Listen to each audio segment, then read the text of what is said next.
to the third video in the series of how I'm constructing a drum studio in my back garden. In today's video, I will be building the walls for the garden room. There is actually quite a lot to do here because we're going to be having a room within a room. This means we've got to construct two separate wall structures.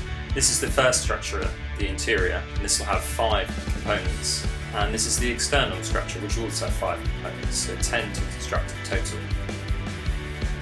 Before we get started, the great feature in SketchUp that I want to talk to you about is called the Dimensions tool. Before you constructing any of the walls, I use SketchUp to draw a plan of each wall with every measurement for every cut and every stud spacing. This really made the whole process really efficient. SketchUp's definitely a skill worth learning if you think about building your own, as features like this are a massive help. Okay, let's bring on the build montage.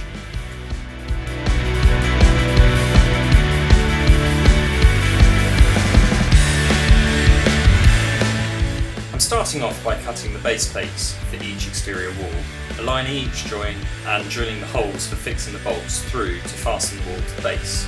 Once this was done, I know that once I construct the stud walls themselves, as long as everything is square, the walls will connect up together nicely.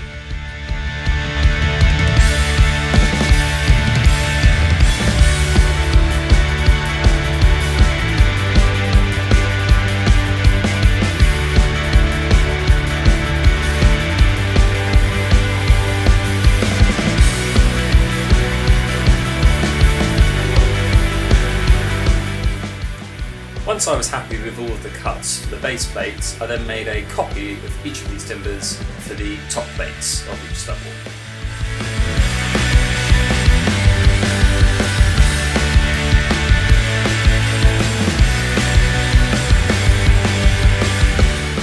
I then cut down to size a number of the vertical timbers for the stud wall, and now it was time to start putting together the very first wall, 1 of 10.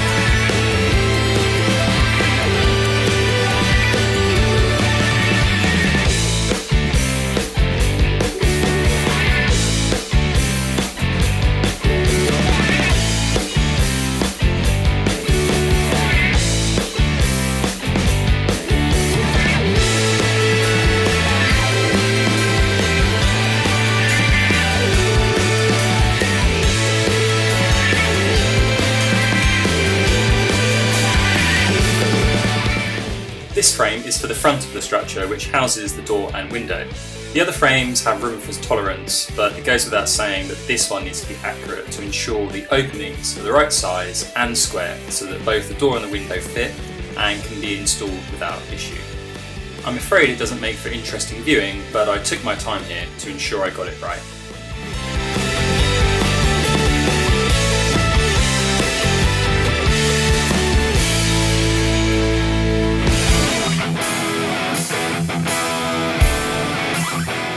Doubling up of the timbers here around the door and window openings ensures the structure is nice and strong.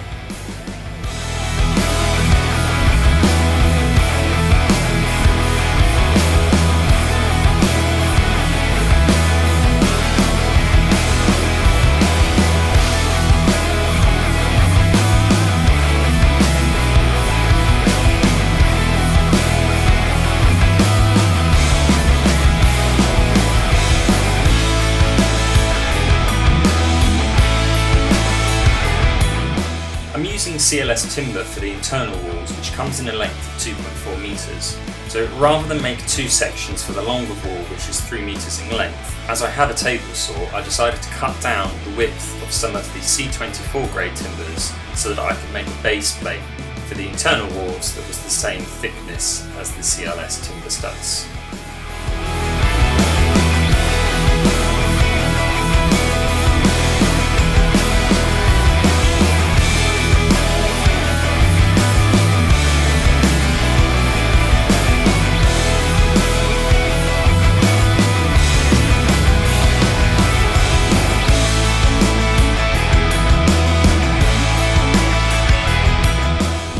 had already started work on the external wall construction, but here is what the base for the internal frame structure looks like. Note the two timbers at the back, these are for the external wall, and note the space between the two walls.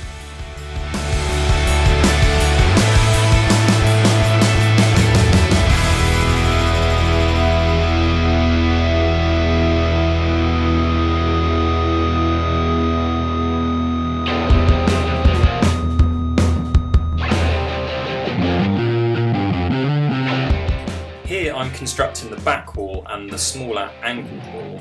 Note the cuts on the end of the timbers of the top and bottom plates. Both walls have cuts here at 22.5 degrees, so that when they're joined together, the total angle is 45 degrees.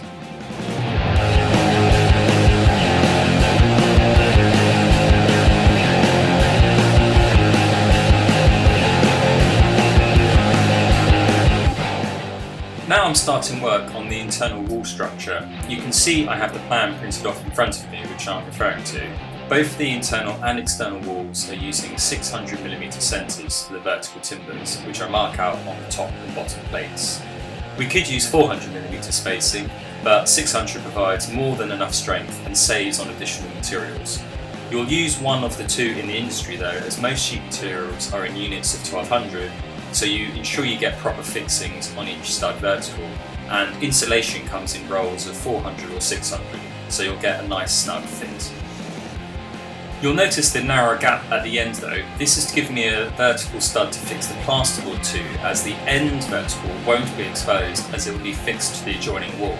This will become clearer when I cover plasterboarding in a later video.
You may notice I'm often measuring the distance between each corner with a tape measure. If both of the distances of opposite corners are the same, then you know the frame is square. It's a great quick technique. I fix noggins top and bottom of the centre line, and as soon as these are fixed, the whole structure becomes very rigid and will remain square.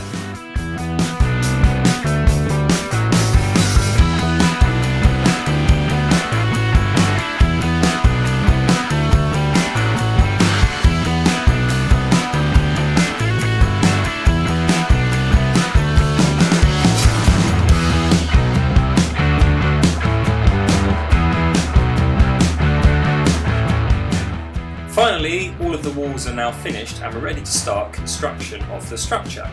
I start by sweeping the base to remove any dust. I roll over the edge of the damp-proof membrane to seal off the edges, and then I add a damp-proof course. I put a layer of silicone in between each layer to help create a nice seal.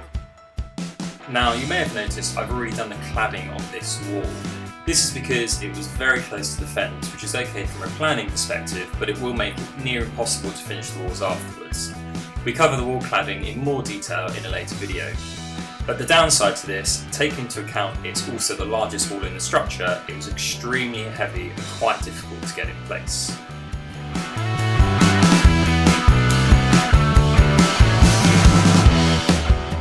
There's not too much to say about putting up the internal walls. I'm putting 4 or 5 fixings in through the side of one wall into the other, and I'm doing the internal walls first so I have access, and then putting on the external frame afterwards. And I just repeat this process one by one until we have all of the 10 walls put in place.